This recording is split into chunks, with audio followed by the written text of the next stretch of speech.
165 చదరపు గజాలు కేవలం 15 లక్షల నుండే స్వర్గసీమ మీ నివాసాలకు చిరునామా. ఇప్పుడు నార్మల్‌గా మ్యారేజెస్ అంటే మీరెందుకు నమ్ముతున్నారు? ఎందుకంటే మీ దాంట్లో ఎవరి లవ్ గూడా సరిగ్గా సక్సెస్ అయింది లేదు. అవునండి. ఎవరో ఒక అబ్బాయి రావడం, మోసపోవడం, కొట్టడం, తిట్టడం, చంపడం ఇలాంటివన్నీ జరుగుతూనే ఉంటున్నాయి. అవునండి. కానీ మీరెందుకు నమ్మి మళ్ళీ మ్యారేజ్ చేసుకున్నారు? అండ్ మీ ఇంటర్వ్యూ నేను చూసినట్లయితే మీరు ఒకరి మీద ఒకరు చెప్పుకున్న ప్రేమను గాని, ఇది అవును. గాని ఇప్పుడు రియల్ జంటలు గూడా అంత ఉండరేమో. అలా ఉండేవాళ్ళు. సో, నరదిష్టి అంటారు గదా! మేబీ హ్మ్. అది గూడా కొంచెం హ్మ్. అయ్యుండొచ్చు. హ్మ్. సోషల్ మీడియాలోకొచ్చిన ఏ కపుల్ గూడా అంత త్వరగా కలిసున్నట్టేం ఉండదు. మేబీ హ్మ్. ఒక కపుల్ అంటే నాకు దెలిసి గుట్టుగా ఉండి ఆ ప్రేమను అక్కడే చూపించుకోవచ్చేమో. బట్ నేను వైరల్ అయిన తర్వాత నా లైఫ్ మొత్తం అంటే యూట్యూబ్‌లోకొచ్చేసాను నేను. హ్మ్. యూట్యూబ్‌కొచ్చి నా లైఫ్ స్టైల్ మొత్తం అందులో పెట్టాల్సొచ్చింది. హ్మ్. హ్మ్. ఆ టైంలో ఏంటంటే ఏదో ఒక కంటెంట్ అనేది హ్మ్. ఒక వీడియో రూపంలో నేను మెసేజ్ ఇవ్వడం అనేది జరిగింది. సో, అదైతే కావాలని చేసింది కాదు. అంతే బాండింగ్ ఉండేది ఇద్దరి హ్మ్. హ్మ్. మధ్యన. హ్మ్. హ్మ్. సడెన్‌గా కొన్ని రీజన్స్ వల్ల విడిపోయాం. హ్మ్. ఎందుకు విడిపోవాల్సొచ్చిందంటే ఒకటి ఫ్యామిలీ యాక్సెప్టెన్సీ సరిగ్గా లేదు. హ్మ్. తనకి వాళ్ళ ఫ్యామిలీ. వాళ్ళ ఫ్యామిలీ హ్మ్. యాక్సెప్టెన్సీ హ్మ్. హ్మ్. అస్సలు లేదు. హ్మ్. ఇంకొకటి నేను ముందుగానే చెప్పాను. హ్మ్. నేను హ్మ్. ఎప్పుడైతే నేను మా అమ్మగారికి ఇల్లు కడతానో, సో, అప్పటి వరకు ఆగమనే చెప్పాను. హ్మ్. దాన్ నేను అప్పటి వరకు నేను కొంచెం కష్టపడాలి. హ్మ్. ఇప్పుడు నువ్వొచ్చావు గదా! అని నేను రాలేను. ఎందుకంటే హ్మ్. ఇట్లనే అవుతది. హ్మ్. ఆఫ్టర్ బ్రేకప్ అవును. అయిపోతది. సో, నేను మళ్ళీ నా పాస్ట్‌కెళ్ళలేను గాబట్టి హ్మ్. కొంచెం టైమ్ ఇవ్వు అని జెప్పాను. హ్మ్. ఆ అబ్బాయి అన్నీ ఓకే అన్నాడు. హ్మ్. హ్మ్. నేను కమ్యూనిటీ వర్క్స్ చేస్తానని చెప్పాను. ఇలా కమ్యూనిటీలో ఉంటాను కొన్నాళ్ళు. మనం సెటిల్ అయ్యే వరకు. దాని తర్వాత మా పెద్దవాళ్ళకి చెప్పి మనం హ్మ్. హ్యాపీగా మన లైఫ్ లీడ్ చేద్దాం. హ్మ్. నేను ఇల్లు కట్టుకోవాలి మా అమ్మగారు. హ్మ్. దాని తర్వాత నేను మ్యారేజ్ చేసుకున్నాం. హ్మ్. ఒక 1 ½ ఇయర్ బానే ఉన్నాం. హ్మ్. హ్మ్. హ్మ్. దాని తర్వాత ఇంకా రోజు ఇంకా తాగడము, హ్మ్. ఎందుకిట్లా, అందుకట్లా చిన్న చిన్న ఇష్యూస్, గొడవలు అవి పెద్ద పెద్దయి అయిపోయాయి. అయితే ఈ బ్రేకప్ టైమ్‌లో ఎక్కువ వీడియోస్ పెట్టడం హ్మ్. అంకిత కావాలని చేస్తుందా? ఎందుకు అంత ఎమోషనల్ అయిపోతుంది? ఎందుకు సోషల్ మీడియాలో అంత ఏడుస్తూ వీడియోలు పెట్టాల్సిన అవసరం ఏంటి? అని క్వెషన్ చేసారా? మీ వరకొచ్చిందా? హ్మ్. వచ్చింది. ఆ! ఏమని మీకు మీ సమాధానం? సో, ఎందుకంటే అది నా మనసుకు తగిలింది. హ్మ్. నేను సోషల్ మీడియాకి గూడా వచ్చేదాన్ని కాదు, చెప్పేదాన్ని గూడా గాదు. హ్మ్. ఒకానొక సిట్యుయేషన్‌లో అది నాకు నెగటివిటీ వచ్చేసింది. అవును. తినే ఏదో చేసింది. హ్మ్. తిన వల్లే బ్రేకప్ అయిందని హ్మ్. నెగటివిటీ వచ్చింది. హ్మ్. సో, నేను నిజం చెప్పాలంటే నేను ఒక ఓపెన్ బుక్. ఆ హ్మ్. విషయంలో అయితే తనకి నేను చాలా ఓపెన్‌గా అన్నీ చెప్పే చేసుకున్నాను. హ్మ్. సో, చెప్పి చేసుకున్న పర్సన్ హ్మ్. తను ఎప్పుడైతే ఆహ్, కొన్నాళ్ళ తర్వాత లగ్జరీ లైఫ్‌కి అలవాటు పడ్డాడు. అవును. ఆ తరువాత జాబ్ పోయింది. హ్మ్. ఒక 11 మంత్స్ వరకు నేనే చూసుకున్నాను. ఓహ్! బిఫోర్ గూడా నేనే రెంట్ కట్టేదాన్ని. కార్ ఈఎంఐలన్నీ నేనే. ప్రతీదీ హ్మ్. నాదే. హ్మ్. హ్మ్. ఆయన జాబ్ జేసుకొని వాళ్ళ ఫ్యామిలీని జూసుకునేవాడు. సమ్‌టైమ్స్ ఎప్పుడైనా రెస్టారెంట్స్ ఆటిలకెళ్ళినప్పుడు ఖర్చు పెట్టే అతను. హ్మ్. 11 మంత్స్ అనేది జాబ్ పోయింది. హ్మ్. హ్మ్. ఆ! ఇంకా నాకు ప్రెషర్ ఎక్కువైపోయింది. హ్మ్. ఇటువైపు ఇల్లు కట్టిన ఒక గోల్డ్ ఉంది. హ్మ్. అక్కడ అదంతా విడిపించాలని జెప్పి నేను తనకి ముందే చెప్పాను. హ్మ్. సో, డ్రింక్ చేయడము, ఇదే విషయంలో గొడవ అవ్వడము. హ్మ్. దీనికి ముందే నాకు తెలీదు. రీసెంట్‌గా తెలిసింది. నన్ను మ్యారేజ్ చేసుకున్న 3 మంత్స్‌కే వేరే అమ్మాయిలతో కూడా ఉన్నారని చెప్పారు. హ్మ్. సో, ఆ రికార్డ్స్ కూడా నా దగ్గరున్నాయి. హ్మ్. బట్ నేను ఎందుకంటే అంతా అయిపోయిన తర్వాత మనకు అనవసరం హ్మ్. అనిపించింది. హ్మ్. ఇవన్నిటిని ఒక పక్కన పెడితే నాకు ఒకానొక సిట్యుయేషన్‌లో హ్మ్. తను రెడ్ హ్యాండెడ్‌గా అంటే మా కమ్యూనిటీ వాళ్ళు ఎవరైతే ఉన్నారో వాళ్ళలో నా కోడల్ని నేనిలా వస్తున్నానని చెప్పడము, నేను తన్ని చేజ్ జేయడము, పట్టుకున్నాను. సో, పరిగెత్తేసాడు. ఇవన్నీ నేను చూసి నా మైండ్ అనేది ఒక్కసారిగా ఛీ! హ్మ్. మాకవసరం లేదు. ఈ కమ్యూనిటీలో ట్రాన్స్‌లోనే ఉండాలి. హ్మ్. మమ్మల్ని మేము ఎంత అందంగా మార్చుకున్నా హ్మ్. వాళ్ళు కొన్నాళ్ళే ఉంటారు. హ్మ్. హ్మ్. సో, వద్దు. సింగిల్‌గా ఉండడం బెటర్ అనిపిచ్చింది. హ్మ్. దాని తర్వాత నేను సోషల్ మీడియాలో నేనే పోస్ట్ పెట్టాను. హ్మ్.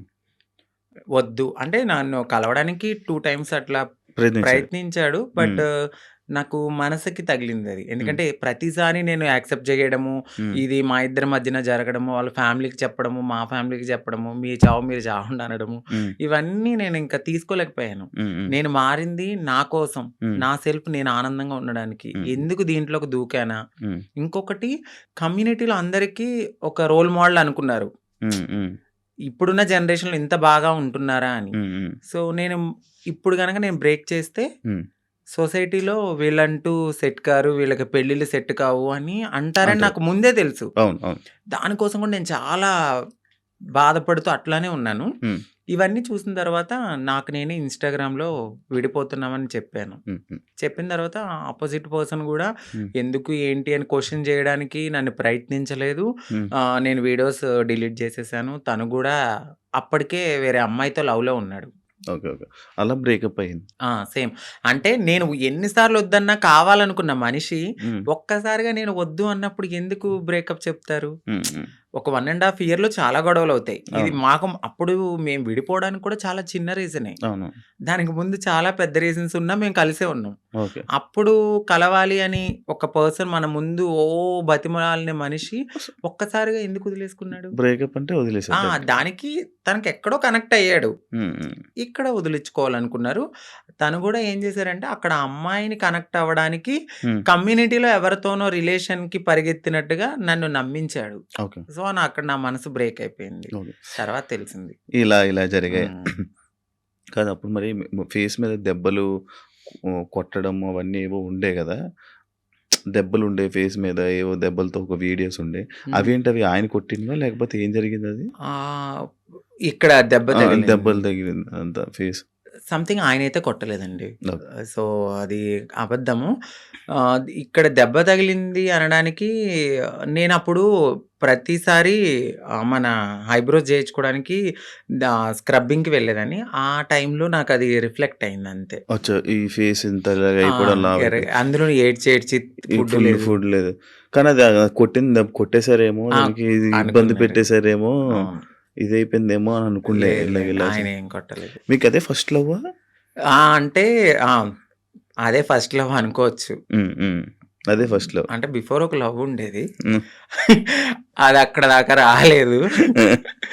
అంటే ఇంకా ఇది లవ్ కామన్ అనిపించింది ఇంకా. కానీ పెళ్లి వరకు రావడం అనేది ఇదే ఫస్ట్ పెళ్లి. ఇప్పుడు ఇద్దరు అభిప్రాయాలు కలుస్తాయి. కలిసిన తర్వాత మాట్లాడుకుంటాం. మాట్లాడుకున్న తర్వాత కొన్ని రోజులు ట్రావెల్ అయ్యాక ఓకే, నీవు నాకు సెట్ అవ్వలేదు, వదిలేసుకుందాం అనుకునేది ఒకలా ఉంటది. ఇటు పబ్లిక్ వచ్చేసి మనం కామన్ అయిపోతాం. వాళ్ళకి రోజు కనబడతాం. ఒక్కసారిగా పర్సన్ పక్కన లేకపోయేసరికి ఎందుకు అని వాళ్ళు క్వశ్చన్ చేయడం అనేది రైటే ఉంటది. సో, ఇక్కడ దాకా ఆ పర్సన్ అయితే ఉన్నారు అంతే. కాదు, అదే ఇందాక నేను ఒక పాయింట్ అడిగాను. ఏదైతే అబ్బాయిల దగ్గర నుంచి మనకి పూర్తి ప్రేమ దొరకదని తెలుసు మీకు. తెలుసండి. డబ్బుల గురించి వస్తారని తెలుసు. అవును. కానీ ఎందుకు నమ్మి దగ్గరికి తీసుకొని మోసపోయి మళ్ళీ ఏడడం? గొర్రె కసాయవాడిని ఎందుకు నమ్ముతుందంటే నేనేం క్వశ్చన్ చేయగలను. గడ్డి పెడతారు, తీసుకెళ్తారు, బాగా ఫుడ్ పెడతారు, తర్వాత వాళ్ళని చంపేస్తారు ఏది గొర్రెని. అలా అని చెప్పి ఆ గొర్రె వెళ్లకుండా ఉంటుందా? అయ్యో ఫుడ్ ఎందుకు పెడుతున్నాడో, ప్రేమగా పెడుతున్నాడేమో, తినడానికి వెళ్దాము. దానికి తెలీదు. తర్వాత నేనే బలైపోతాను, మమ్మల్ని తినడానికి వచ్చారు. సో, మా లైఫ్ లో కూడా అట్లనే జరుగుతుంది తెలుసు. ఎందుకంటే తల్లిదండ్రుల ప్రేమ ఉండదు. ఫ్రెండ్స్తో ఎవరితోన్నా మాట్లాడినా కూడా తను ఎందుకు మారిపోయాడు కదా, అట్లా ఇట్లా నువ్వు ఎందుకు మాట్లాడుతున్నావు, నీకేమన్నా రేపొద్దున బ్యాడ్ రివ్యూ వస్తుందేమో అని చెప్పి ఫ్రెండ్స్ ఎక్కువ మాట్లాడరు. సొసైటీ యాక్సెప్ట్ చేయదు. ఈ టైంలో ఎవరో ఒకళ్ళు మమ్మల్ని దగ్గరికి వస్తారనమాట. ఓకే, మాకు ఈ ప్రేమ దొరుకుతుంది, జెన్యున్ ప్రేమ ఏమో అని నమ్ముతాం. నమ్మి దగ్గర తీసుకుంటాం. తనకయ్యిందని చెప్పి నాకు అవ్వాలని లేదు కదా అని గొర్రెలుగా నమ్మేసి ముందుకెళ్ళిపోయి తర్వాత బలైపోతాం. And for more videos, please subscribe to iDream. Please subscribe to iDream. Please subscribe iDream. And please subscribe to iDream. For more videos, subscribe to iDream. please like, share and subscribe to the channel. Congratulations, iDream. Subscribe to iDream. Subscribe to iDream. So subscribe to iDream Media. iDream team అందరికి huge congratulations. Please subscribe iDream Media. Please subscribe to iDream. Subscribe iDream. Please subscribe to iDream. iDream అంటే నా కళల ఛానల్ను subscribe చేసుకున్న నోరు తిరుగుతలేదు. మీరైతే గంట గుర్తు కొట్టండి. For more such videos, please subscribe to iDream. Subscribe to iDream. Please subscribe to iDream. Please subscribe iDream Media. Please do subscribe to iDream. Please subscribe to iDream Media. For best entertainment and information, please subscribe iDream. And don't forget to subscribe to iDream.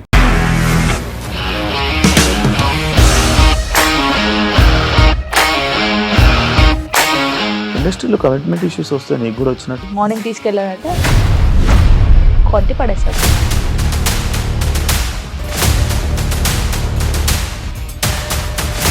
ఒక్కళ్ళు కూడా చూడలేదు ఈ cinema అని చెప్పడానికి కూడా చాలా ధైర్యం కావాలి. అది నిజం కదా, దాంట్లో ధైర్యం ఏంటి? ఇది నెక్స్ట్ డే ప్లేట్ మార్చేస్తే తప్పు కదా. As of now we're comfortable this అని నేను అనుకుంటున్నాను. రష్మిక గారిది మీది ఒకే ఊరంట కదా.